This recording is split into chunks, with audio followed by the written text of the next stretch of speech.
Good evening and welcome to tonight's shiur. It's Thursday of Parshas Eikev. It's also today's Rov of, and this is the yortzeit of the Rebbe's father, Goral Rov of Levi Yitzchok, Rov of Anash, and who was exiled because of his leadership of his community, and after 5 years of exile, was released to live in a place called Almata. And shortly thereafter, only several months after he was released, he succumbed to illness and passed away. So that's 81 years ago. And the Rebbe saw this as a tremendous chus to share the writings of his father. And so the Rebbe Levi had very few sforim whilst he was exiled. He had left back home many files, but those unfortunately we've never had. He took with him a Zohar, Tanya, another couple of sforim, and it happened to be that the Zohar which he had wide margins, and so he would write notes on the margins, and these were subsequently published. And the Rebbe would talk about how his mother, the Rebbe Tzimchana, had managed to create ink out of berries and whatever. And you can see in the Rebbe's library, you can see on show the Zohar open to one page, which has got different inks, and green ink and red ink and blue ink, whatever she had available at the time. So I'm going to share with you. I did prepare a note of the ink. Here it is. So it's a little bit. Okay. This is a piece which has been worked on, and of late there's a Rabbi David Dubrov, who has really done tremendous work in deciphering and presenting the Torah of Rabbi Levi. So he takes out pieces, which are bite-sized pieces. So we have here as a piece commenting about the sons of Aaron and how they died because they brought an offering, asher lo tziva osom. Now he picks up on the trop. Asher lo tziva osom. So it's a mecha chafula. So on the word loi it has this double. The Zohar uses the word trei tami. It's got a double. So mecha chafula means a double mecha. It's got this fancy note. And then he says how the two tamim correspond to netzach v'hoid, and they'd caused a pagam in that level. And then we have, well, this is remarkable how he picks up on Yaakov with Yitzchok when he goes to get the brochas.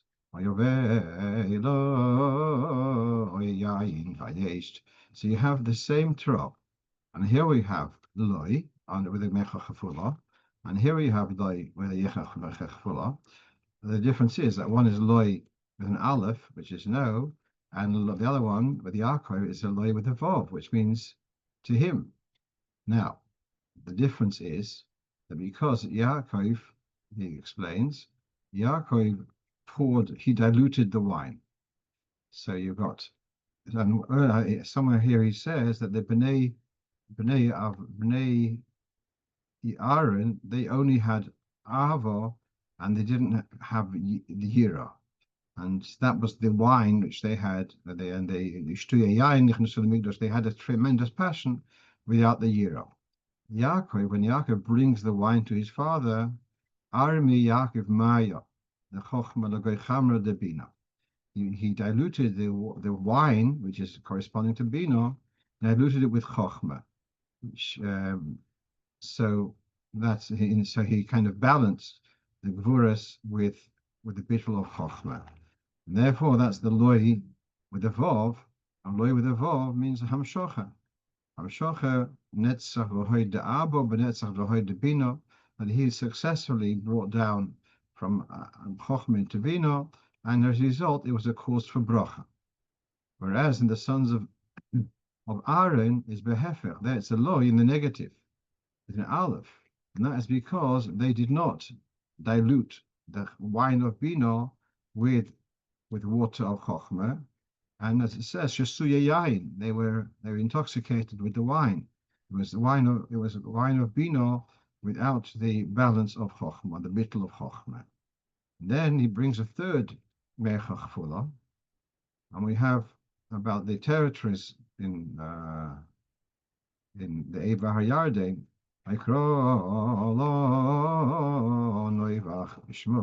So you got loy, and now we have a law.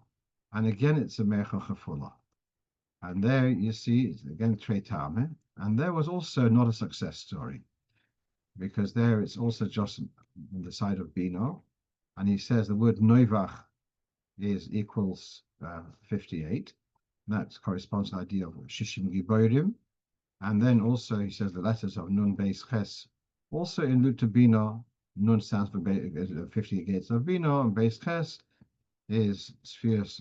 Bino is the Beis Ches, Bino, Sphira HaChes, Shehi Bias, Beis L'Chochmah. Okay, okay, then it goes into Chovis. At any rate, and because of the Noivach story not being a success, therefore the name which they named that town, Vayikra Allah Noivach Bishmoi, so that name didn't last, as Rashi says, comments and the Ramban.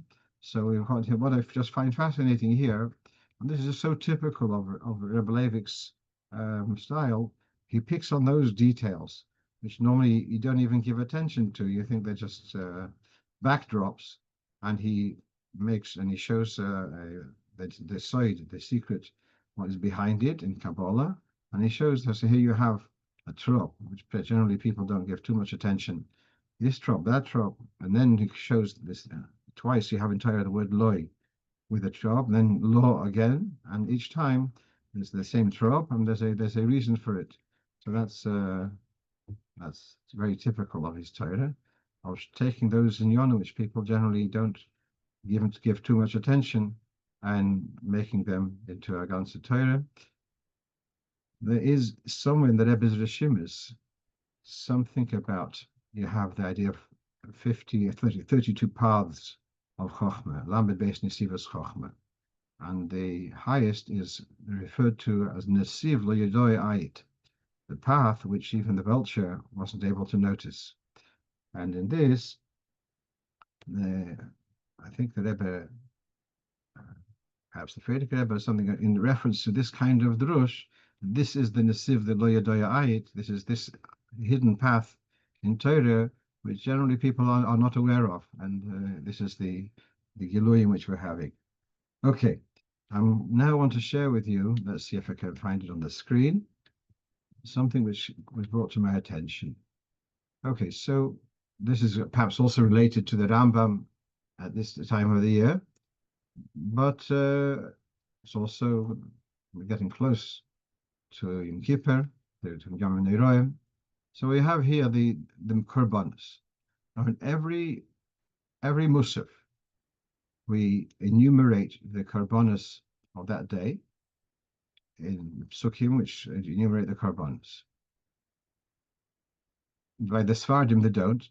Not all because of Yom Tovim, it may be too complicated. People might get the wrong korbanos, so they just say Ko'omer. But Ashkenazim, we do have the details of the korbanos. What we have here is, after the psukim of the korbanos, then we have that the korbanos were accompanied with minchosom, bread offerings, and the skeim, and they're accompanied with wine pourings. And this is how much for it is for a bull, and this is how much for a ram, and this is how much for a sheep. V'yayin kinniskoi, and the appropriate amount of wine. And here we have ושני שעירים לחפק. ושני צמידים כהלכosem, in addition to the above, 2 goats as a korban chatos, and two sheep, I think, is korban atomet. Fine. Then it says Milvad chatas haKippurim, quotes a person, that the offerings are of Yom Kippur in addition to the special sin offering of Yom Kippur and the oilas hatomet. So there are two problems with this text. Number one, shnei shiurim. What are the two goats? So one is the indigenous soil lechatos. Most Yom, I think all the Yom Tovim, including Rosh Chodesh, have a soil chatos, a goat which is a korban chatos. So Yom Kippur is also the same. There's one goat. Then you've got the famous Goral, where there's two goats brought. One ends off in the Azazel, and the other one, the first one, is soil Hashem, and that's an atonement. So the shnei shiurim is one is like the Musaf of every Yom Tov, and the second one is the soil Hashem, was one of the two of the Goral. So then milvad chatas haKippurim, what is that referring to? Also referring to the soil Hashem of the Goral. So you're mentioning it twice. That's one problem. The other problem is, you've mentioned Shnei Smidim Kil Chasam, and then you said Oilas HaTamid. Well, you already mentioned two Tamidim. Is this a third one? A third korban tamid? So these are two questions. I'm going to go on the next slide. We're going to see various old prints of the Siddur. So this we have the Amsterdam print, the first print of the Shalosh Siddur. And so here you can see it says soil lechaper. Yes? And it does not have the posuk milvad chatas haKippurim. The second print, 25 years later, in Amsterdam Tov Kuf Beis, so the printer changed that. Now, the Shaloh had passed away 100 years ago before, so he wasn't really controlling the printer. So the printer decided to change it, and he put in Shnei Shiurim lechaper. And this is the question: do you have to mention the goat of the Goralos at this point, when really gets a proper mention in the Avodah later, or should it be mentioned? So it looks like at some stage they were not mentioning it, and then it was said, oh, we should mention it. But there's no, the next posuk, Milvad Chatas HaKippurim, doesn't appear here.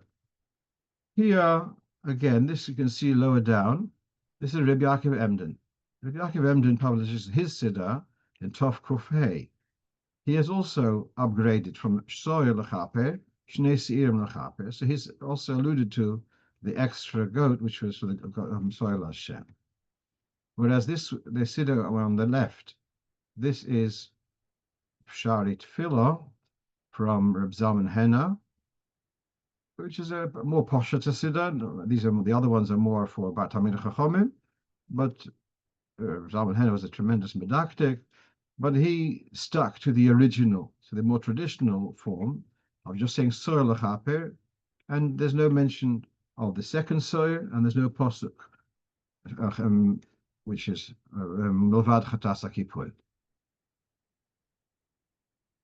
But then we have here the Maharil. So the Maharil is one of the latest Rishonim, should we say the father of Minhag Ashkenaz, or the recorder of Minhag Ashkenaz, and he says on Yom Kippur, you should add in Musaf, and v'soil lechaper, and then add the posuk milvad chatas haKippurim v'shnei smidim kil chasam. Now I don't have a complaint to the Maharil, because he only said soil lechaper, and therefore milvad chatas haKippurim that's legitimate. He should mention the soil, the soil Hashem. That fits. Our problem is once you said Shnei Shiurim lechaper, why are you mentioning milvad chatas haKippurim? I also don't know whether he had al olas hatamid, Shnei smidim kil chasam. If he didn't have that, then it makes sense. He says to bring the posuk chatas haKippurim Shnei smidim kil chasam. All right, now this whole problem is already addressed by the Noda B'Yehuda, both in his comments on the Shulchan Aruch called Dagam Lavava, and in his Shuvas, and he objects to the mention of Shnei Smidim Kil Chasam, and then the posuk Milvad Chatas haKippurim. So it seems, and I looked for Machzorim which have this posuk, and it's clear that there were such Machzorim, so it's not the Alter Rebbe that introduced it. So the Yehuda is upset with Shnei Smidim and Olas HaTamid. he doesn't take an issue of Chatas Akipurim and Shnei Shiurim because he could have had just soil Chatos. But these are our two problems within Nusach. So the pioneer of understanding the Alter Rebbe's Nusach is very much the Rebbe's Elter Zayda, that's Rebbe Rom David Lavut, in his Shara Kailo. Now, if you look in Yom Kippur, there's no comment. But if you go back to Shavuos, there is unique in Chabad Nusach, ושני שעירים. That by the Musaf of Shavuos, we mention another goat. And that's because on Shavuos, there's two sets of korbanos. There's a set of korbanos like the Musaf of every day, of every Yom Tov. Separately, you have the Shtei HaLechem. And the Shtei HaLechem are accompanied with another whole host of korbanos, including another soil, another soil lachatos. So it's like a whole new celebration, a whole new festival. And of that whole other set of korbanos, only the soil of that other set of korbanos is mentioned in our davening. So that's a separate discussion. Why don't we have in our davening on Shavuos? Why don't we talk about the Shtei HaLechem as in Musaf, etc.? But meanwhile, the Alter Rebbe does have a Shnei Shiurim Lachaper for Shavuos, and this is where the Shara Koilo addresses this. Now he says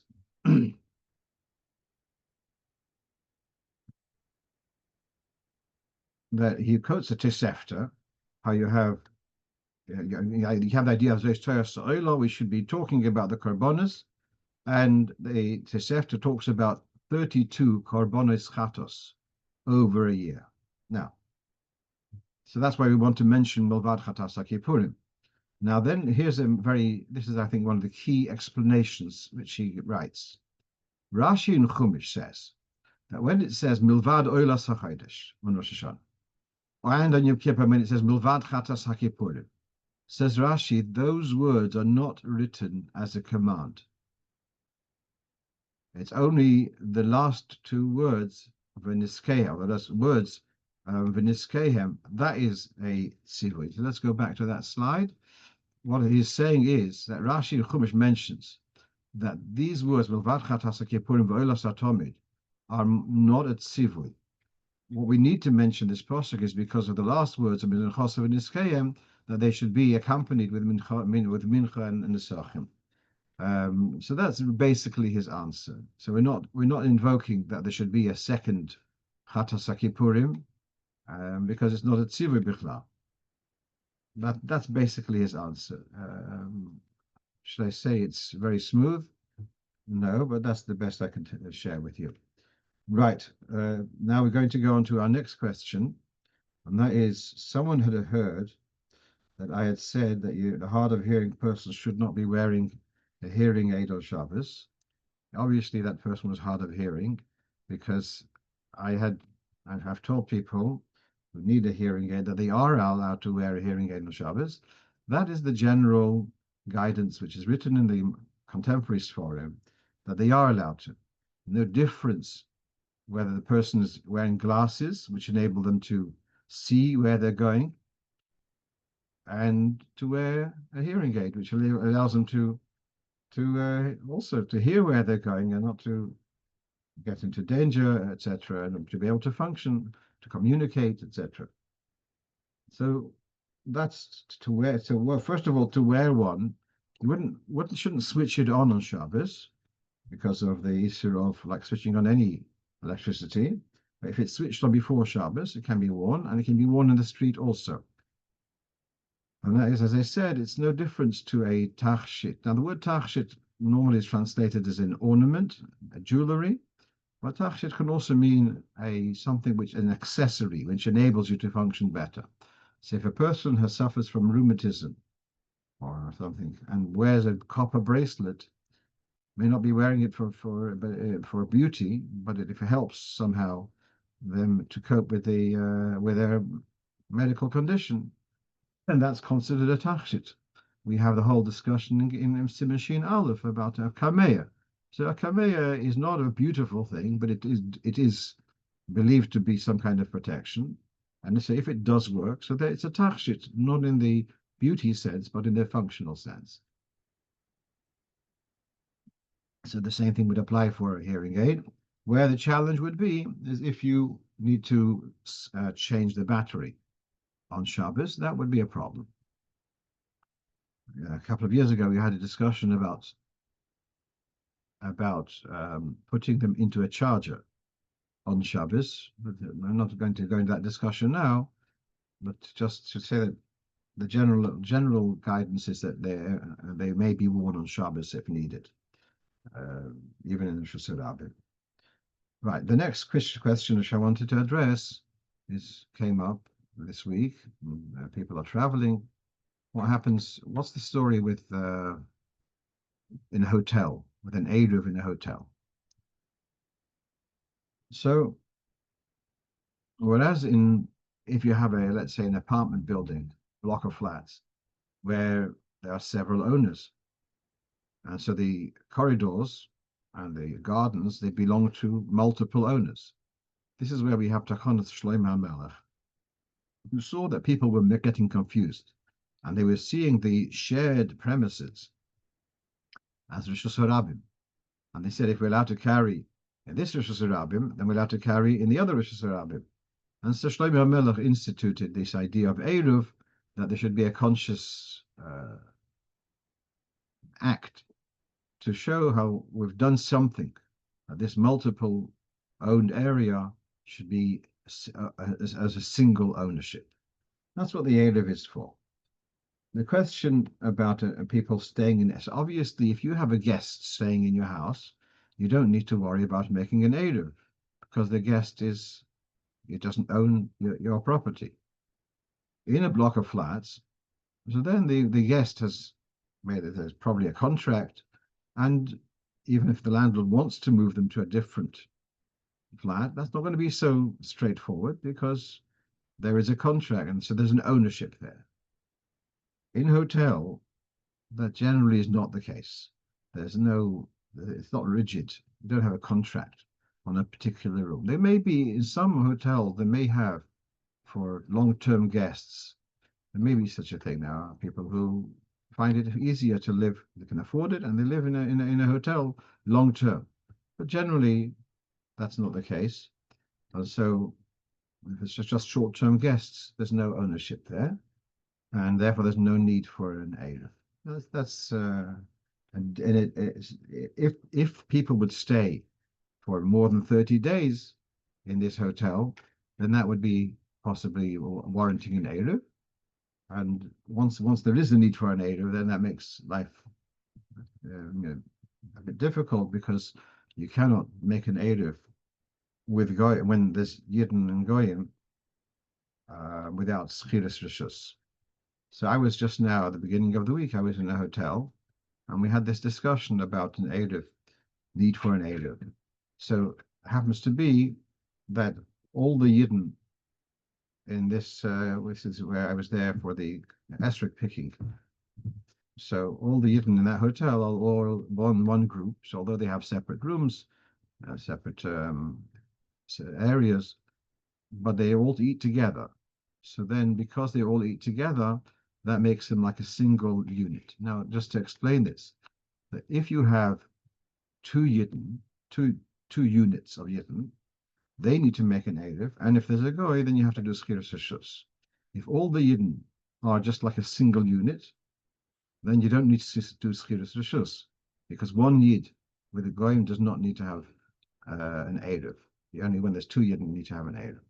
As a result, since all of those people are eating together, therefore they don't need an Eruv. But in addition, I've said, people staying in a hotel, there's a lot of room to be makel to say that because they are very short term and there's no contract on which room they have, therefore they're just guests rather than owners.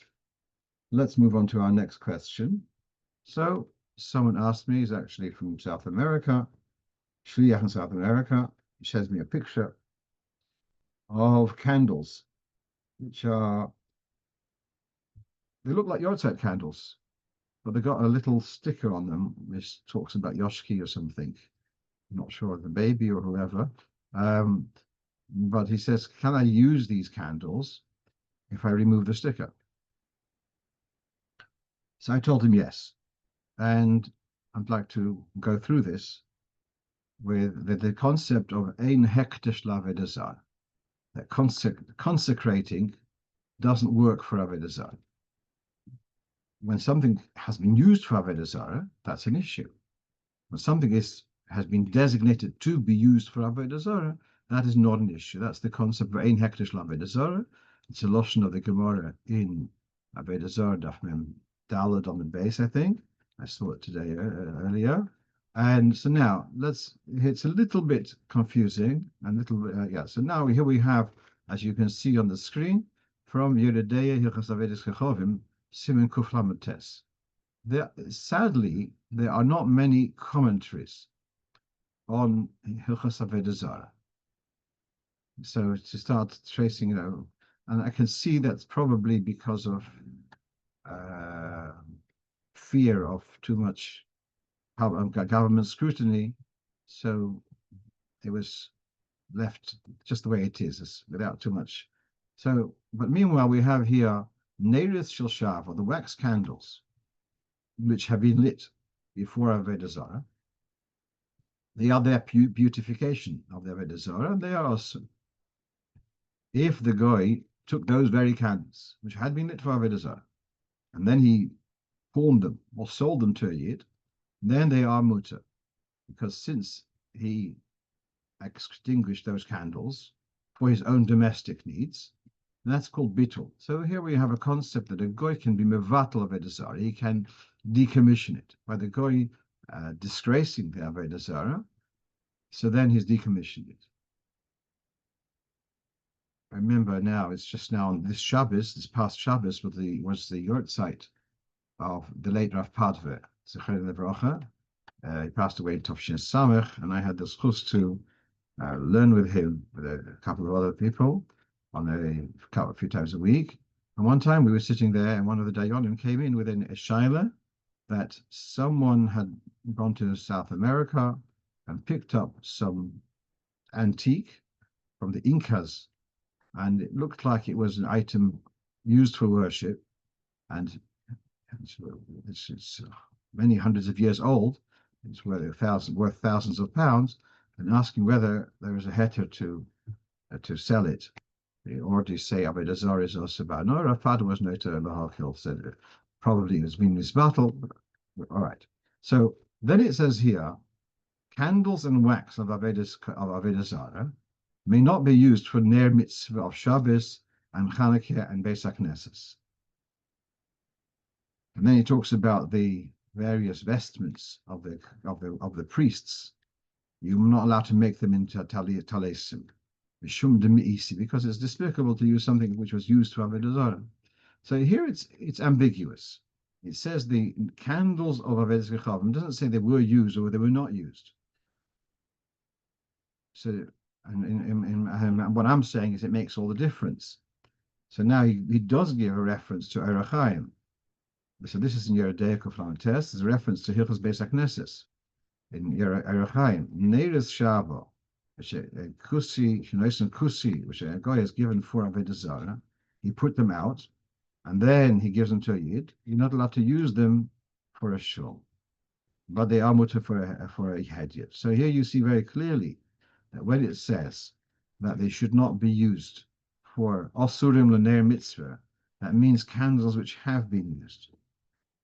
And have been used, they've been decommissioned because the guy extinguished them. They're mutter for personal use, but they're not permitted to use for a mitzvah of Shabbos and Chanukah. So it's clear that this means that they have been used.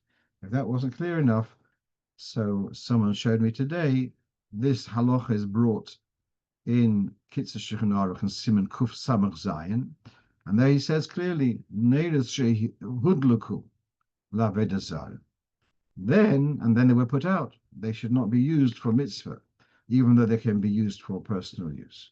So the halacha, it remains that the fact that it's got a label and it's designated for Avodah Zarah does not stigmatize those candles, and they are mutter even for a mitzvah. If you have a hergish not to do so, I'll respect you for that. But in the halacha, it's okay. Okay, let's go on to my sixth question for today. And that is, someone called me yesterday, 2 days ago. Now as people are going on holidays. He's going off to Airbnb, very self-conscious. He doesn't want to make to ruffle too many feathers. He's not sure whether the stove there is a regular electric stove, or it's one of these new fashioned induction stove. Now, if it's an induction stove, then you need to have special pan which will allow the heat to somehow go through. He doesn't have such pans because he doesn't have enough induction hole. He'll arrive there, he'll find out. Then, if he does, he'll go and buy one.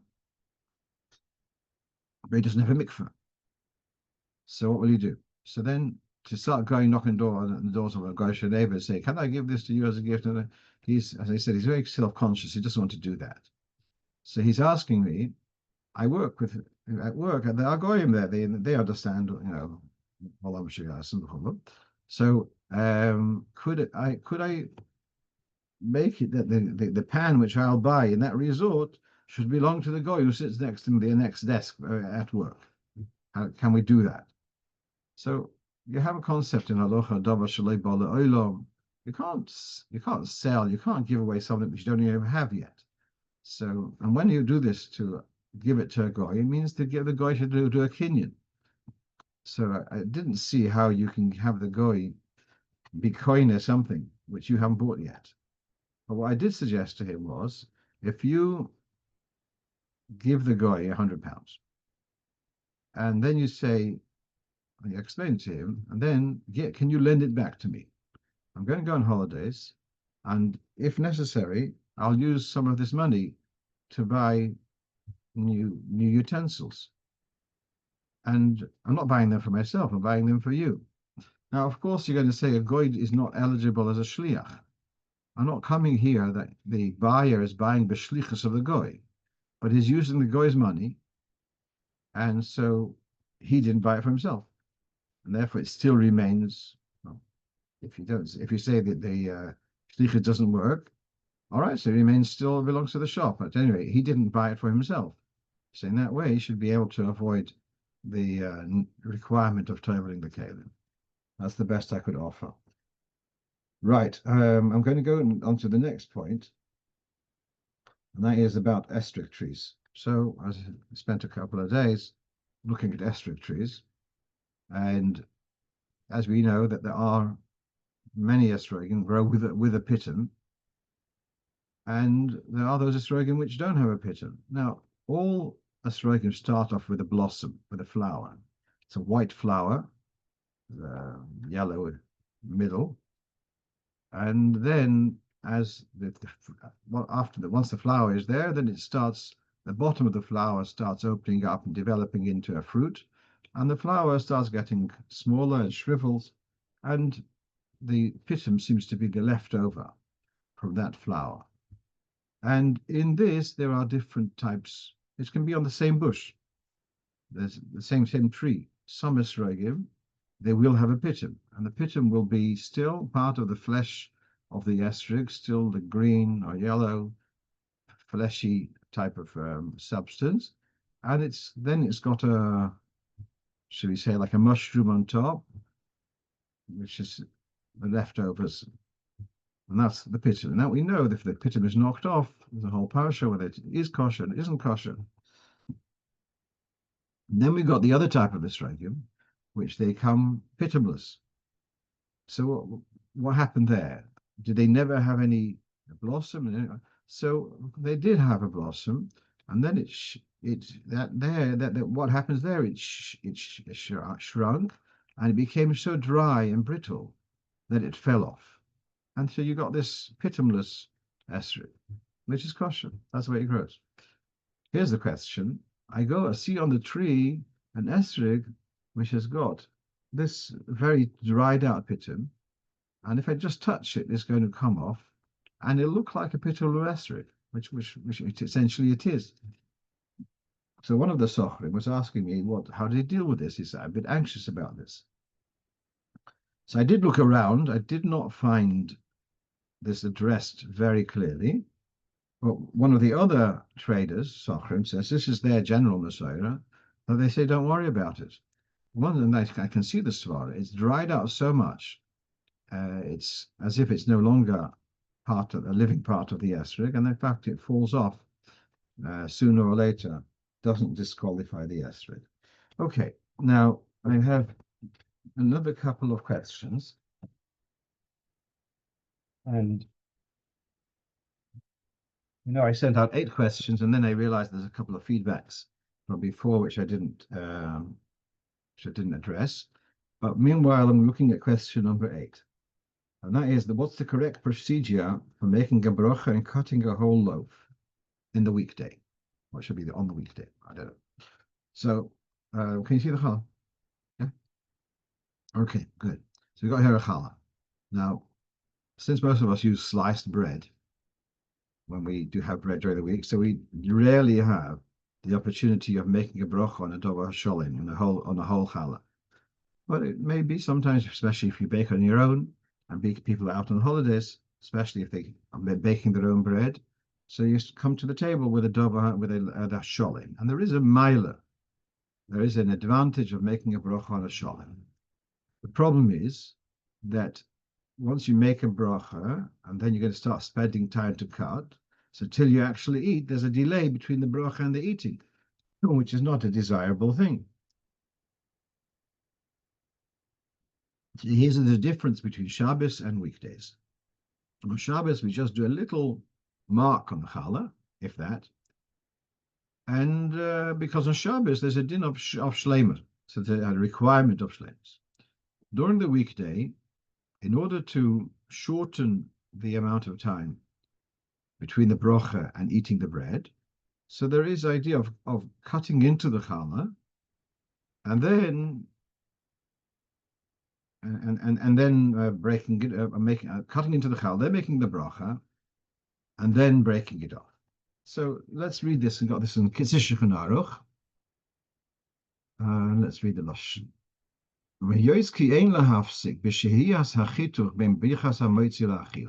You don't want to have a unnecessary delay between the bracha. Your cutting is going to take time between the hamotzi and the eating. So I'm going to try to explain these words. Alkein choitich ma'at sviv hapas ke'ein tabas. Cut around the loaf like a ring. Be'in she'im yashim yochas habepruso yale kol hakikar umoid.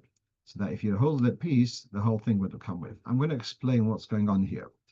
On the one hand, there is an inyan of cutting in. Now, on the downside of it is, if the piece you've cut in so well, and if you hold the cut in wedge, if you hold it by the wedge, the loaf will fall away, then you've lost, it's not a davar hasholim. So even though meanwhile they are holding together, but if the cut is so deep that holding the wedge, the whole loaf will break off, that's no longer called a sholim. So how do you cut into it, and it's still going to be strong enough to hold the loaf?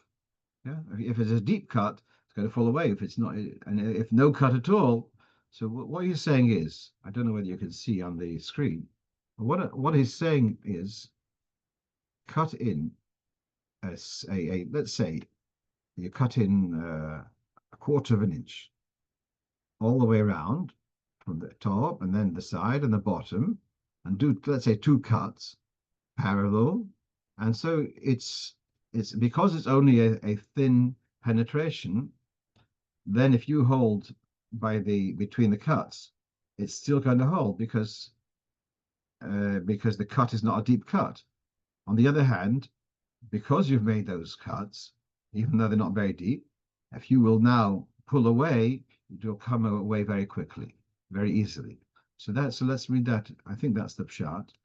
So he says, "Choitich ma'at sviv hapas ke'ein tabas," to cut into the bread in a circular motion around, and that's because if you remember the Gemara, there's a whole discussion where Menashe with Abaya, and that you're meant to cut from where the bread is first baked, and there's a discussion whether the top or the bottom, and therefore we cut the top and the bottom, and that's where the first piece is a wedge from the top and the bottom, but the cut is, as he says, ke'en tabas, like a ring, not a deep cut. And how not deep, how shallow that should be, be'inyan, it should be such, if you will hold the prusa, if you will hold the piece which you've cut into, or cut that wedge, yala kol hakikar imoy, it's still strong enough to lift the entire loaf. If it's going to be deeper than that, and by picking up the piece, the wedge, the rest of the loaf will fall away. Choshev kiprusa. That's already considered a broken loaf. And we are seeking. You want to make the bracha hamotzi whilst it's a whole loaf. So this is this whole arichas. For years that this Indian had bothered me. Then I came across this, how the Kitzur writes it very, very succinctly. Okay, now as a hashlama for what I missed out last week, I had mentioned on the list I had written about cans, opening cans, or in English tins, on Shabbos. And someone asked, is there any benefit of making a hole at the bottom? So here we're getting into a interesting debate between the Chazon Ish and other poskim. And the Chazon Ish was of the opinion that a sealed can is not a keli. So what's the problem of opening a can? Oh, by opening it, you're going to create a keli. So let's solve that by preempting. Let's pierce it at the one end. So then it's already ruined. And then when you open it at the other end, and you create a nice opening, but it's no longer, it's dead on arrival, so to speak. You destroyed it before it had a chance to become a keli. So that's the Chazon Ish's thing. So he has the mazel that his sake became very popular. So many contemporary Sforim bring this advice. The principle which is said, Shlomo Zalman amongst others, challenge. What do you mean a sealed can is not a keli? It's a very good keli. It's so good that you can protect the contents for months and years even.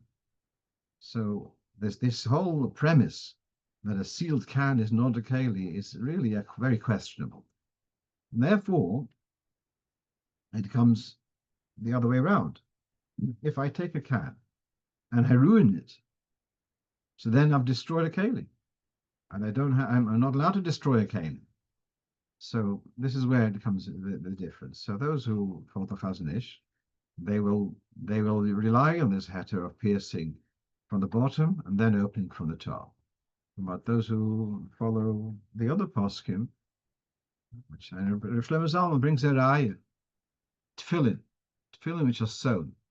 So it's a container, and it contains parshas.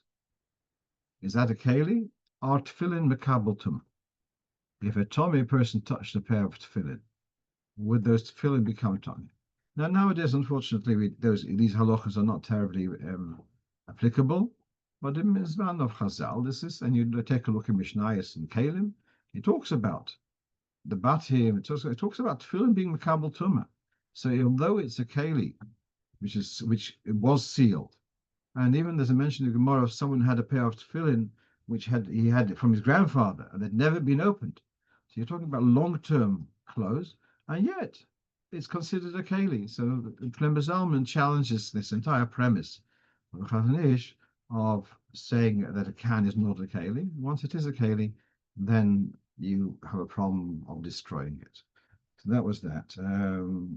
Now, two more points. If you remember last week, we had a whole discussion about a mezuzah, which was sliding onto a track. And the track is fixed to the wall, and then you slide the mezuzah onto the track, and then it sits there. And I showed that some poskim say that is fine. So now, in the discussion also came up if a mezuzah is fixed with a single nail rather than two nails on the top and the bottom, if it's just one single nail or one single screw.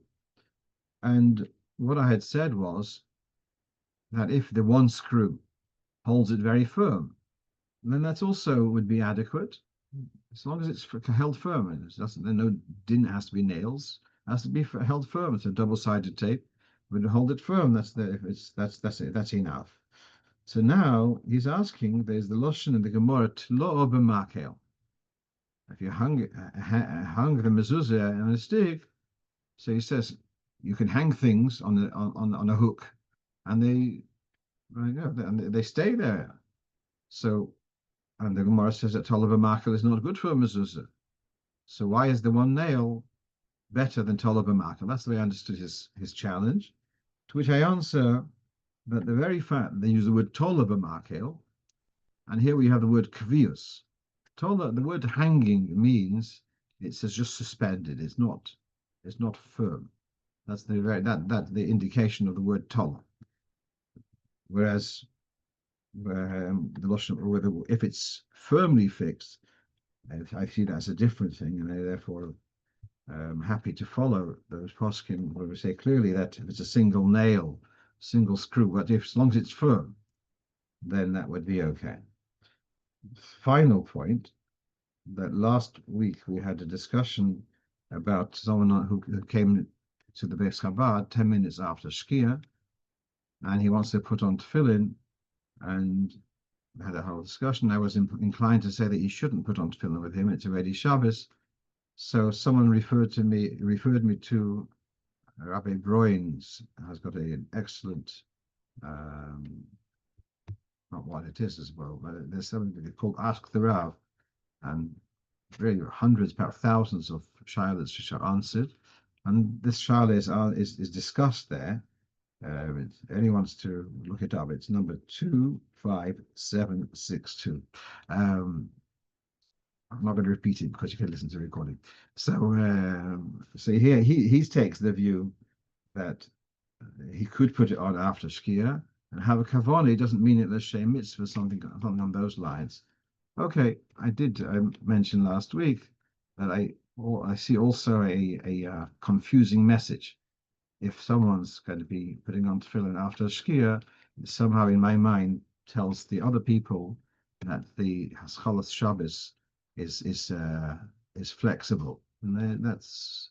I remember Mendel Futterfass once saying the following: that the Ragat Shover, he was sitting as the end of Shabbos, and he was like tapping with his finger, and looking at kind of the clock perhaps. And Shabbos, Shabbos, Shabbos, Shabbos, Motzei Shabbos. And there's a moment, there's a clarity. Till now it's Shabbos, and now it's not Shabbos, or the other way around. Till now it's Erev Shabbos, you could do Melacha, but now it's Shabbos, and there's no Melacha. And to confuse that, that's my feeling about it. But it's Vimatut is good, as they say. I mentioned that lashon also. Whichever way, everyone's doing it l'shem shamayim, so wonderful. And so with this, I'm going to wish you a good Shabbos, and I should hear B'suras Tevis, Yeshuas v'nechomes, Shiach Tzidkenu, Binyan Beis Hamikdash, and Meir Yomeni Ove Aryeh v'Yivna Ariel, in Chodesh of Aryeh, you should see B'Korav Mamish Binyan Beis Hamikdash with Malkeinu B'Reshenu.